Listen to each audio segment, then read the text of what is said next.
शहर में 3 दोस्त की गर्मियों की छुट्टी हो गई थी। सोनू, नीलू, आरव यह तीनों एक साथ नीलू के घर पर बैठे आपस में बातें कर रहे थे। तभी नीलू उन्हें एक नया आइडिया देती है। क्यों ना तुम लोग इस बार हमारे साथ हमारे गांव धर्मपुर चलो। मैंने सुना है वहाँ एक बहुत ही पुरानी और फेमस आइस फैक्ट्री है। क्यों ना हम इस गर्मी की छुट्टी में वहाँ चलकर बर्फ के मजे लें। हाँ, इस गर्मी की छुट्टी में हम सब साथ चलेंगे तुम्हारे गांव और बर्फ के मजे लेंगे। तीनों खुश होकर अपनी गर्मियों की छुट्टी बिताने अपने गांव धर्मपुर की ओर निकल जाते हैं।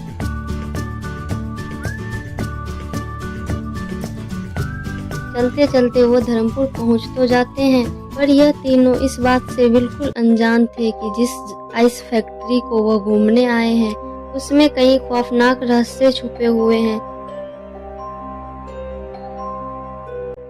रास्ते में उन्हें एक बुजुर्ग आदमी दादाजी दिखते हैं जो उन्हें देखकर तेज और सचेत करती हुई आवाज में बोलते हैं, उस तरफ मत जाओ, वहां जाना बिल्कुल सही नहीं है।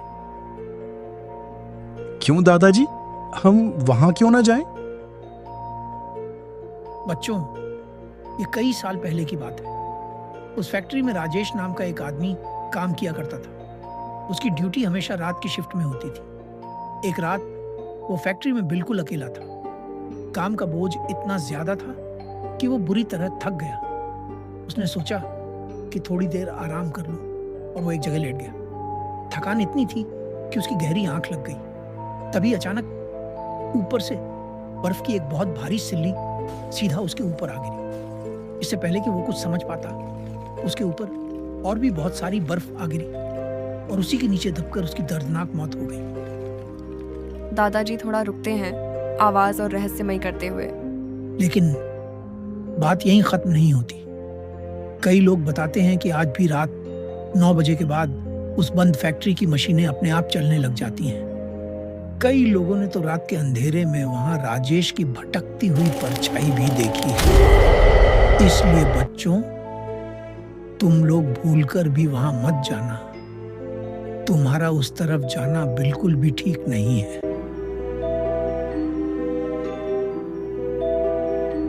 दादाजी की आवाज सुनकर यह तीनों डर जाते हैं। इतना कहकर दादाजी वहां से चले जाते हैं। देखो नीलू, हम लोग यहाँ से वापस चलते हैं। हम कहीं और घूम लेंगे, मुझे यहाँ बहुत डर लग रहा है। अरे यार, तुम दोनों भी ना क्या किसी की भी बातों में आ जाते हो? चलो, कुछ नहीं होगा। ये सब फालतू की बातें हैं। सच में कोई आत्मा वात्मा नहीं होती। नीलू बिना डरे आगे बढ़ जाती है। उसे देखकर सोनू और आरव भी डर के मारे उसके पीछे पीछे फैक्ट्री के अंदर चले जाते हैं। अंदर पहुंचते ही वह देखते हैं फैक्ट्री का नजारा बहुत सुंदर है। देखो, मैंने कहा था ना, यहाँ कुछ भी नहीं है। ये जगह कितनी सुंदर है। सच में यार, ये जगह तो बहुत ही सुंदर है। चलो, हम सब इस बर्फ के साथ खेलते हैं। तीनों दोस्त बर्फ के साथ खेलने लगते हैं। खेलते खेलते शाम से रात हो जाती है। उन्हें पता ही नहीं चलता और तभी अचानक फैक्ट्री के बंद पड़े मशीन अपने आप चलने लगती है। यह देखकर तीनों बुरी तरह डर जाते हैं। यार, ये मशीन अपने आप कैसे चलने लगी? कहीं दादाजी सही तो नहीं कह रहे थे? अभी इसी समय चलो, हम यहाँ से निकलते हैं। बहुत रात हो गई है। हाँ यार, जल्दी चलते हैं यहाँ से। तीनों जैसे ही बाहर भागने लगते हैं तभी अचानक फैक्ट्री का दरवाजा जोर से बंद हो जाता है और मशीनें भी तेज तेज चलने लगती है। तभी अचानक आरव की नज़र मशीन के पास रखे एक बड़े से आइस बॉक्स पर जाती है, जहां उसे एक आदमी की परछाई दिखती है।